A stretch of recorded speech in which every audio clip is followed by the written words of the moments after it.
Welcome to the Private School Leader Podcast, where private school leaders learn how to thrive and not just survive as they serve and lead their schools. I strongly believe that it is possible to have a long and happy and fulfilling career as a private school leader, and my passion is to help you figure out exactly how to do just that right here on the Private School Leader Podcast. I'm your host, Mark Minkus. So the title of today's episode is How I Led My School While Dealing with Grief. And I want you to notice that the title of this episode is not how you should lead your school while dealing with grief. Because everyone is different. Everyone handles grief differently. I'm not an expert on grief. I'm not a therapist. And everyone experiences loss differently. So I'm not going to tell you how you should lead your school if you, unfortunately, are dealing with loss or grief in your life. However, I am going to share my experience, and maybe it will be helpful to you. Because from May 2017 to September 2021, 3 of my sisters passed away. My father-in-law and my father passed away. In a span of a little over 4 years, 3 sisters, my father-in-law, and my father.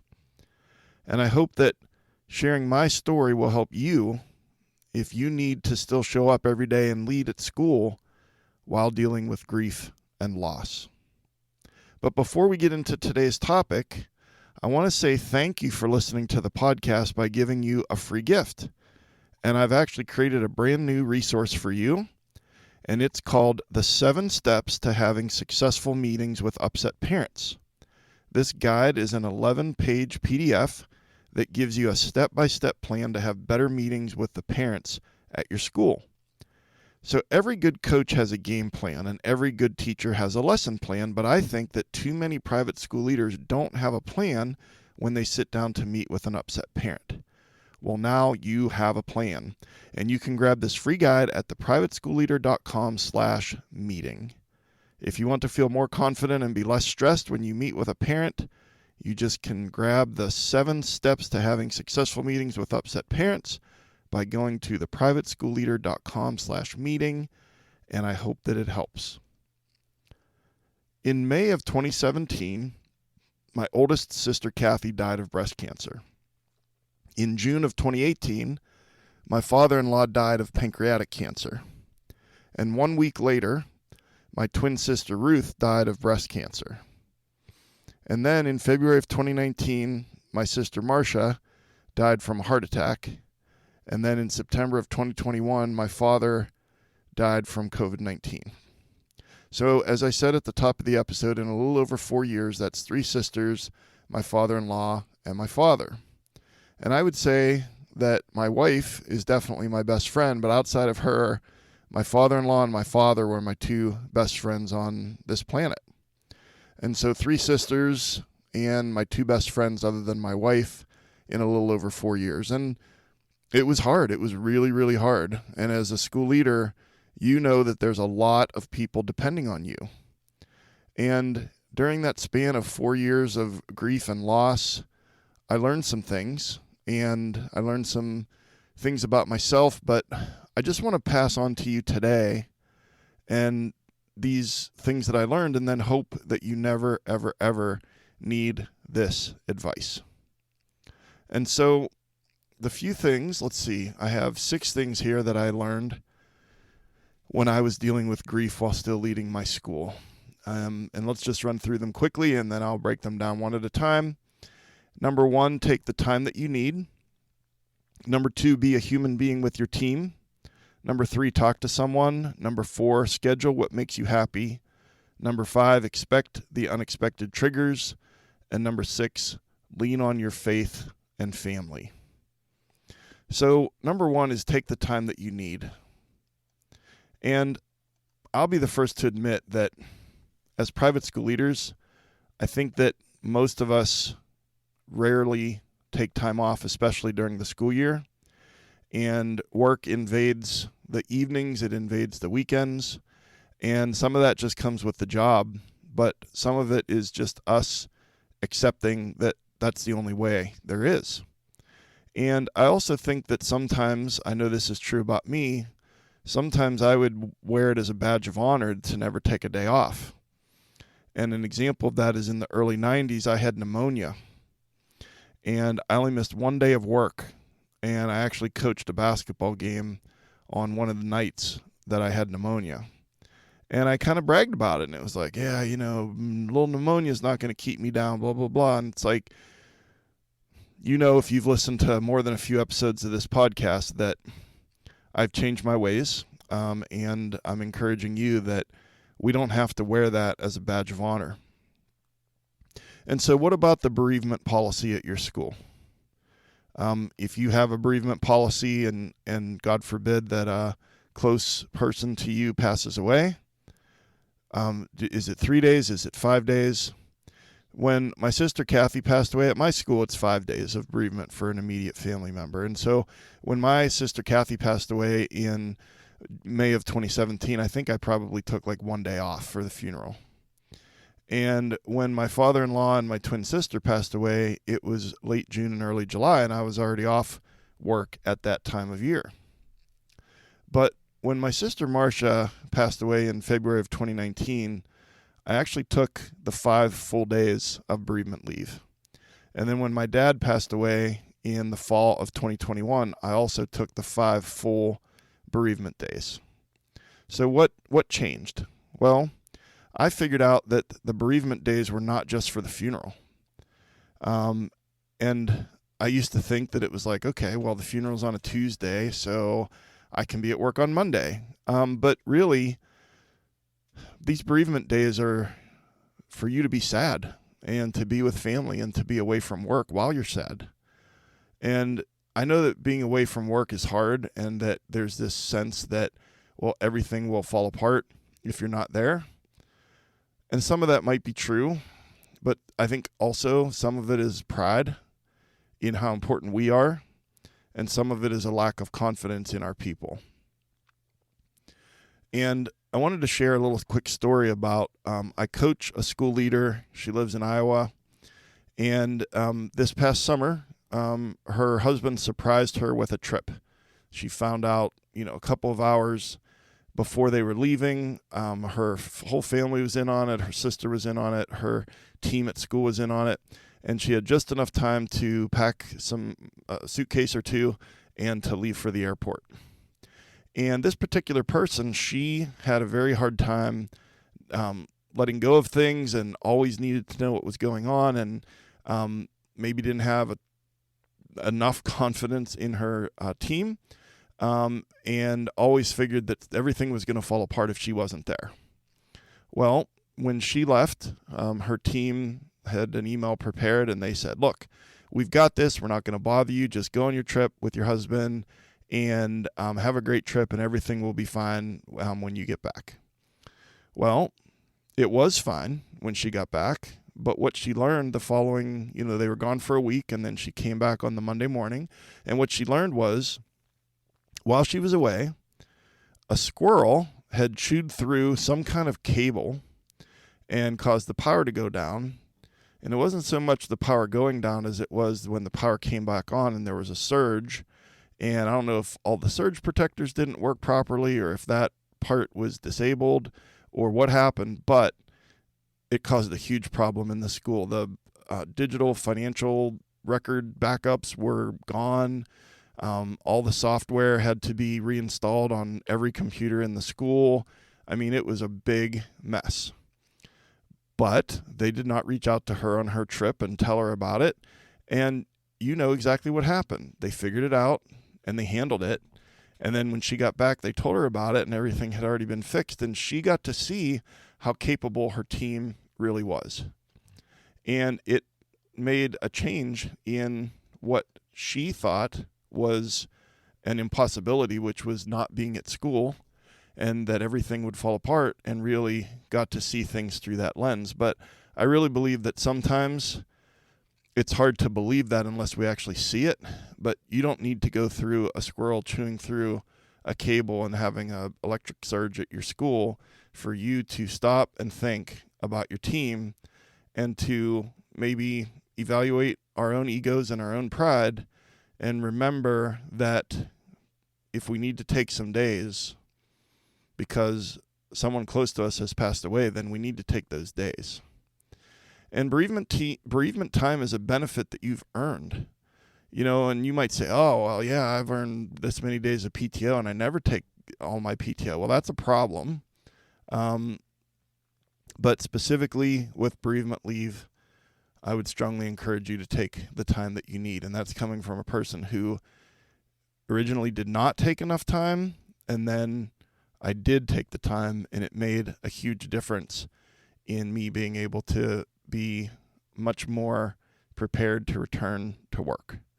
So number one is to take the time that you need. Lesson number 2 that I've learned is to be a human being with your team. And so I had lost my 3 sisters. I had lost my father-in-law. I had lost my dad. And, at first I just kind of had this approach of, well, everything's fine. I'm fine. Basically I'm this unfeeling robot, and my team needs to see how tough I am, and they need to see how strong I am in the face of adversity, and just these stories that I was telling myself. But it's okay to be sad at work. And like I said, unfortunately, I experienced these 5 different people close to me passing away in those 4 years. And like I said, the first couple, I didn't really handle it well. And then later on, when people passed away, I just started to try and do things a little bit differently. And so I decided to be a human being with my team. And my teachers and my boss and the other members of the leadership team were extremely kind and gracious, and they were amazing. And here's the thing, people want to be led by a human being. And I've never felt more taken care of and more loved than, when I would return from one of these losses. And I didn't have to act like I wasn't sad. I didn't have to act like everything was fine, and I could still get my job done. But a lesson that I learned was that I needed to be a human being. Okay. Lesson number 3 that I learned dealing with grief while trying to lead at school was that I needed to talk to someone. And so our school has an employee assistance program, an EAP, and I reached out, and they connected me with a grief counselor. Her name is Virginia. And unfortunately, Virginia and I got to know each other over the years. And it was honestly the best thing that I could do for myself, for my family, for my teachers. Because, when I was going through that, it wasn't just my school that needed me. It was also that my family at home, my wife and my daughters, needed me, but I also needed to try and do something for myself so that I didn't end up, kind of spiraling at that point. And so obviously Virginia, a grief counselor, trained, she knows what she's doing. And I just think about it in this way. I have a good mechanic that is up the street from my house, and I'm thankful for him. His name's Hugh. And if my car is making some weird noise and I don't know what the heck is going on, I'm going to take it up to Hugh. And if he tells me that it's this or it's that and it's going to cost that much to fix, then I'm going to say, okay. And here's the thing. I trust Hugh, and I know that some of you probably wish that you had a mechanic like that, and maybe you feel like you're not sure if you're getting ripped off or not. But my point is that Hugh is this expert. And if he tells me that it needs this or that, then I'm going to listen to him. And this is what I need to do. And then I'll just do the thing. I'll let him fix it. Or if I come home from work one day and my air conditioner unit outside is not working, or it's making all kinds of banging noises or something, I'm going to turn off the power to it, and I'm going to call Robbie, the guy who installed it. And he's going to say, okay, it needs this and it needs this, or it needs replaced, or needs to be replaced, or whatever. My point is, those are professionals. They know what they're doing, and they know what the thing needs. Well, Virginia is a professional. And so I'm not a mental health professional. I'm not a grief counselor. And so All I know is I was dealing with grief and I needed to talk to somebody that was an expert. And so I think that in some areas of our life, we would never go to a car mechanic to get the pain in our back fixed. We would never call our AC repair person to deal with, if we were having migraines that we couldn't get rid of. But we do take our cars to the mechanic. We do call the HVAC people when something's wrong. We call the experts in our lives. We go to the doctor when something's hurting. But when it comes to mental health, I think a lot of times we don't do that. We just figure that we'll just suck it up. And I get it. As school leaders, sometimes, or most of the time, that's how we have to approach things, is just suck it up and do the thing. But I believe I've learned this lesson, that when it comes to mental health and when it comes to grief and loss, that I needed to talk to somebody.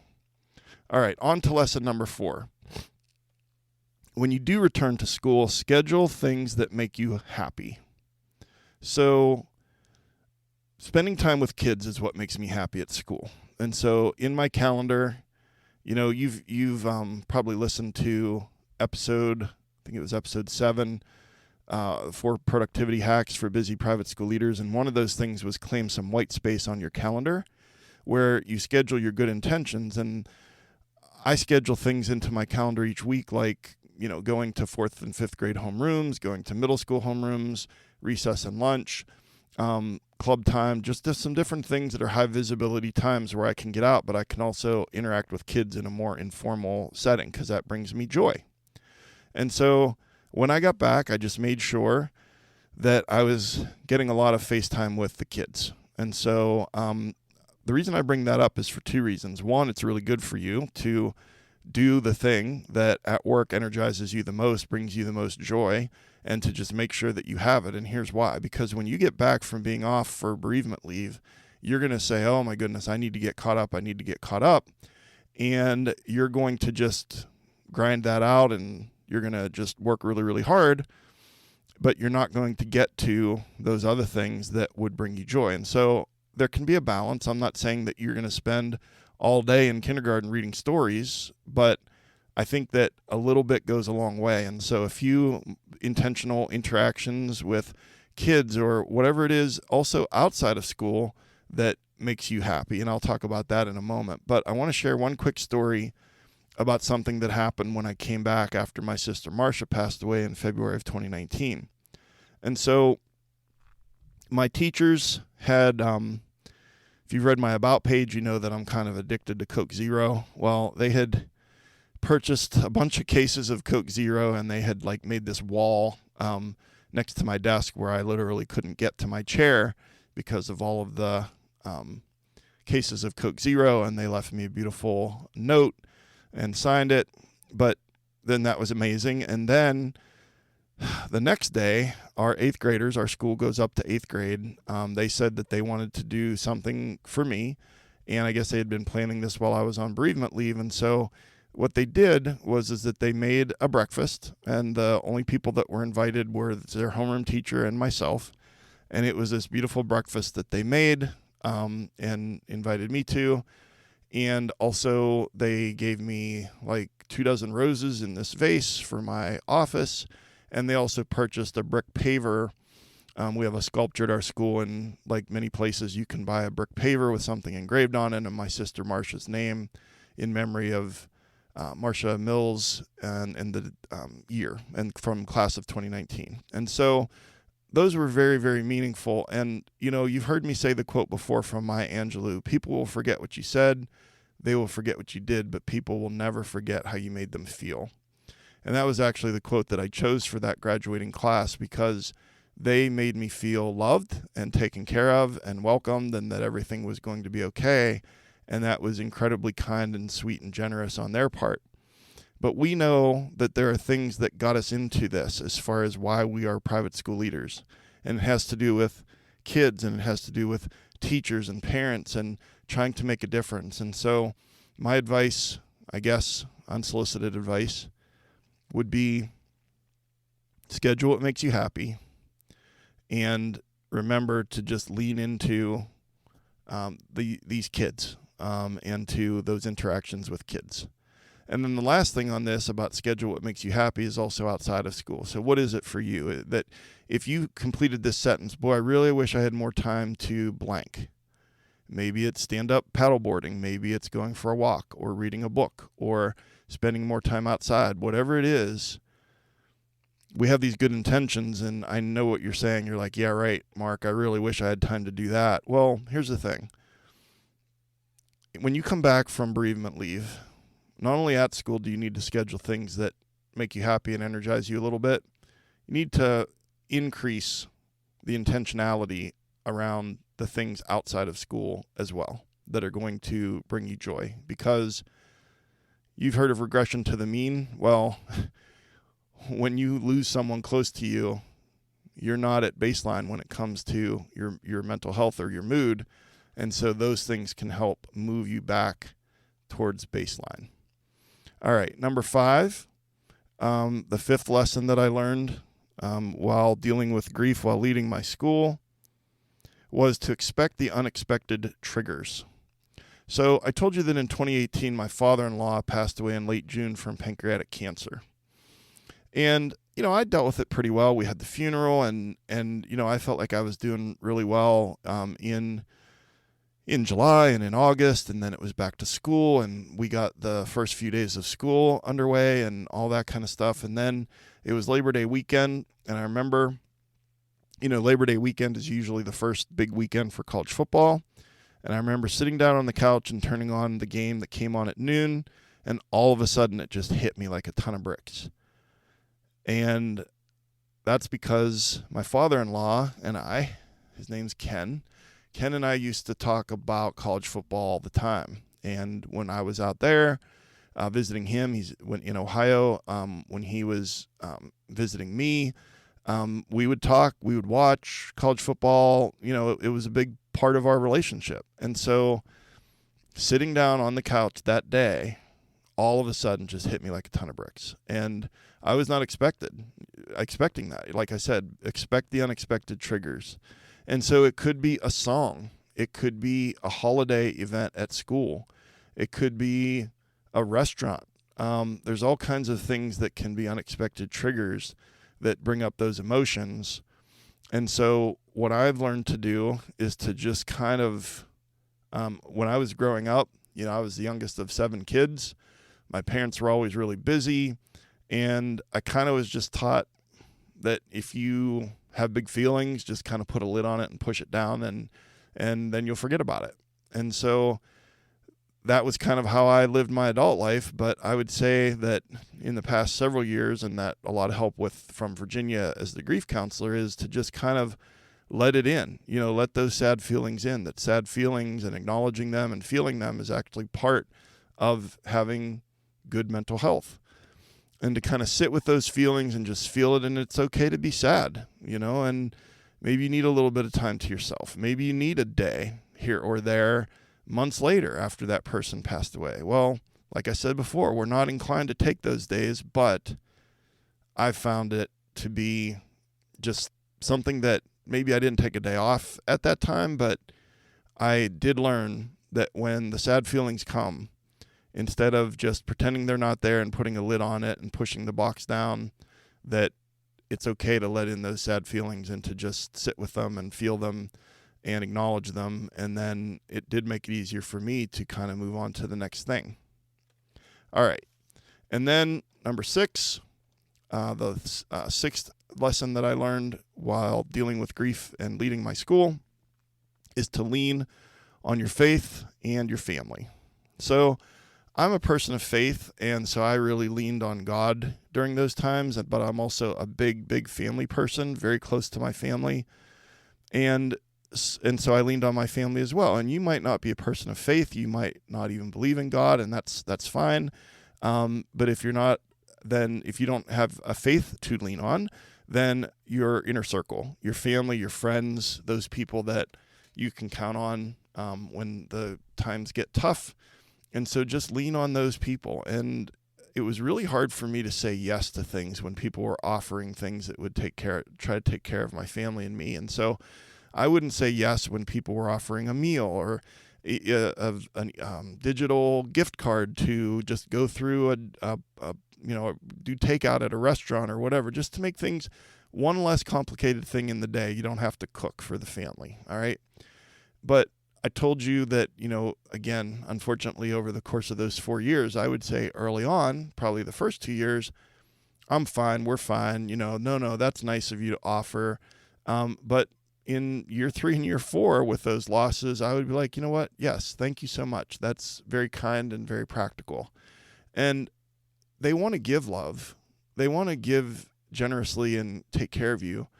And so I feel like, again, unsolicited advice would be that we just need to accept the love that they want to give those people in our lives. And so I just, again, leaning on my faith, leaning on family is very, very important in those difficult times. And also leaning on your team. There are teachers at school that care about you. There are coworkers and other leaders that care about you. And I know sometimes that feels a little bit awkward. It certainly felt awkward for me to accept generosity or kindness from them.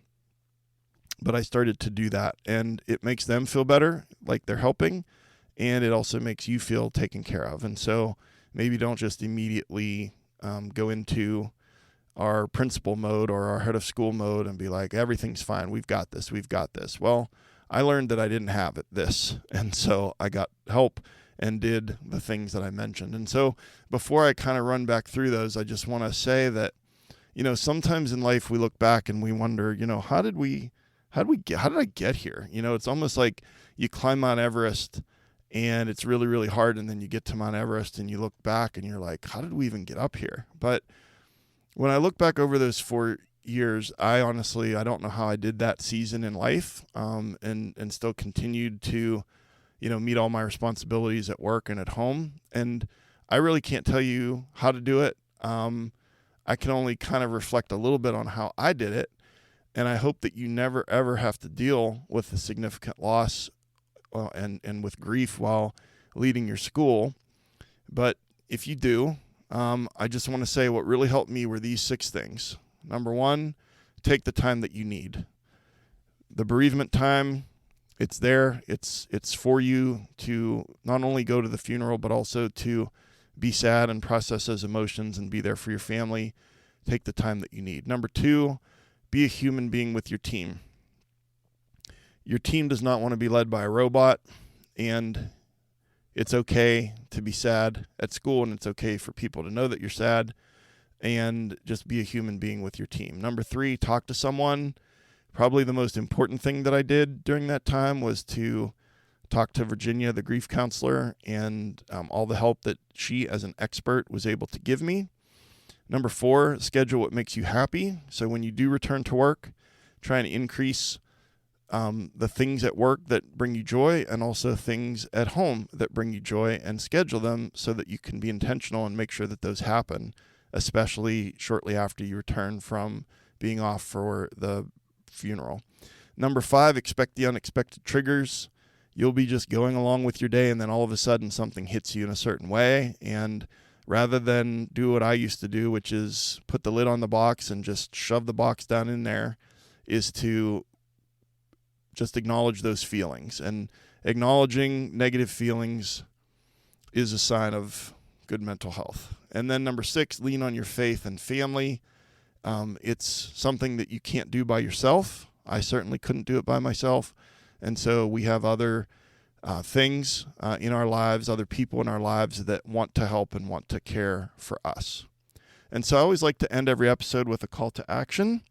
And I just want you to acknowledge that life is hard, and that we also have very demanding jobs, and our jobs can be relentless. And your call to action is that if you need to take a day off to be sad, then take a day off to be sad.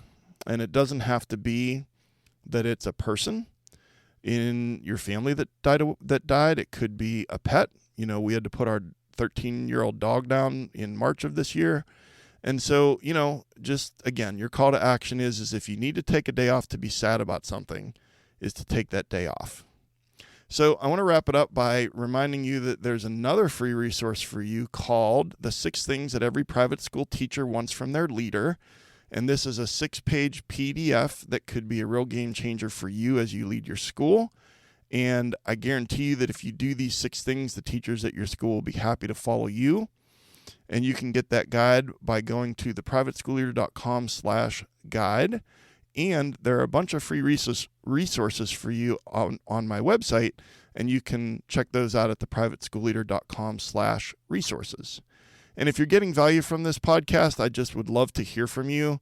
My email address is mark.o.minkus@gmail.com. That's mark.o.minkus@gmail.com. And just let me know about a strategy that you're using that really motivates me to keep producing this content. Or let me know your biggest pain point right now, and that could lead to a future episode. And be sure to subscribe so that you never miss an episode. And you can find the show notes for today's episode by going to theprivateschoolleader.com/episode 47. And a new episode of this podcast comes out every week on Apple, Spotify, YouTube, wherever you find podcasts. If you got value from this episode, I would love if you would share it with other leaders at your school or aspiring leaders. And also if you would be willing to write a review wherever you listen to podcasts and to rate it. And that helps the algorithm push the content out as a suggested podcast to private school leaders all over the world.